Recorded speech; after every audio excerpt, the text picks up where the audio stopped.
আসসালামু আলাইকুম। Hello everyone, কেমন আছেন আপনারা সবাই? বেলকুনি বাগানে নতুন একটি ভিডিও নিয়ে চলে আসছে আপনাদের সঙ্গে শেয়ার করতে। আজ আমি আপনাদের জানাবো আমার বেলকুনি বাগানে আমি কি খাবার ব্যবহার করে থাকি গাছের জন্য, গাছের কি খাবার দিই যার ফলে গাছের পাতাগুলো এতটা সবুজ সতেজ এবং প্রাণবন্ত আমার গাছগুলো। প্রথমেই হচ্ছে আমার গাছগুলোকে আপনাদের একটু ঘুরিয়ে দেখায় দেই। তার ভিতর আপনারা অবশ্যই না টেনে আমার ভিডিওটি শেষ পর্যন্ত দেখবেন এবং লাইক কমেন্ট সাবস্ক্রাইব করতে কিন্তু একেবারেই ভুল করবেন না। তো চলুন, এই যে বেগুন গাছগুলো দেখতে পাচ্ছেন বড় সাইজের, এইগুলো হচ্ছে 1 মাস হতে আসলো এর বয়স। আর নিচের পাতাগুলো আমি কেটে দিয়েছি যাতে গাছের গোড়া রোদ হচ্ছে মাটিতে রোদ লাগে। আর উপরের এই পাতাগুলো দেখুন বেশ বড় বড়, এবং আমার গাছের পাতাগুলো দেখুন গাঢ় সবুজ কালারের, আর একটা পাতাও কিন্তু পোকা মাকড় কোনো কিছু আক্রান্ত করেনি। আর এই যে করিয়ে চলে আসছে। আপনাদের গাছ যখন হেলদি থাকবে, স্বাস্থ্যসম্মত পুষ্টিকর খাবার পাবে, তখন কিন্তু ওরা হচ্ছে এভাবেই হেলদি থাকবে, এদের পোকামাকড় আক্রান্ত হচ্ছে খুব কমই হবে।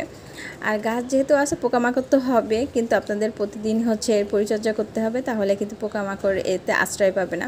আর এই যে মরিচ গাছগুলো দেখুন কত সুন্দরভাবে বড় হচ্ছে। এই সাইডে কচু গাছ আর লাউ গাছ তো আপনাদের দেখাইছি। লাউ গাছে কিন্তু গত বছর আমি নেটে দিয়েছিলাম বাহিরে, এবছর গ্রিলেই দিচ্ছি। আর এই সাইডে দেখুন আমার পুঁই শাক গাছ এবং হচ্ছে পিপুর শাক গাছ, এগুলাও ধীরে ধীরে বড় হচ্ছে। তো চলুন আপনাদের এবার দেখাই আমার এই গাছগুলার এত সুন্দর প্রাণবন্ত সবুজ সতেজ এবং এত হেলদি থাকার মূল কারণটা কি কি খাবার আমি গাছে ব্যবহার করে থাকি যার জন্য আমার গাছ মাশাআল্লাহ এত সুন্দর হেলদিভাবে বড় হয়, গাছের পাতা এতটা সবুজ সতেজ এবং মোটা তাজা। এই যে এই সাইডে দেখুন কচু গাছগুলাও হচ্ছে আবার অনেকগুলো পাতা ছাড়ছে, অনেকগুলো ডগা পাতা হয়েছে। দেখুন মাশাআল্লাহ দেখতে এতটা কিউট লাগে গাছগুলা। ছোট ছোট পাতা দেখুন কিভাবে বের হচ্ছে, আর পাতাগুলো দেখুন মাশাআল্লাহ অনেক সুন্দর।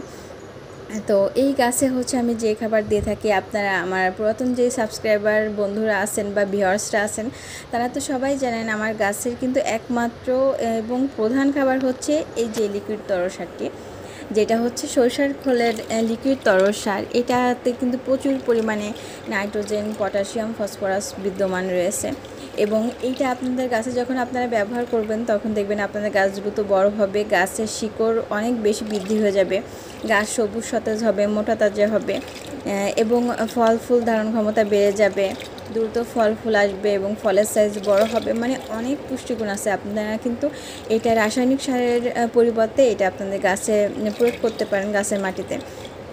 তো আমার এই ভিডিও ছোটো ছোটো টিপস যদি আপনাদের কাছে ভালো লেগে থাকে, অবশ্যই কিন্তু আমার চ্যানেলটার সঙ্গে থাকবেন এবং সাবস্ক্রাইব করে আমার পাশেই থাকবেন, লাইক কমেন্ট করবেন। আল্লাহ হাফিজ সবাইকে, আসসালামু আলাইকুম।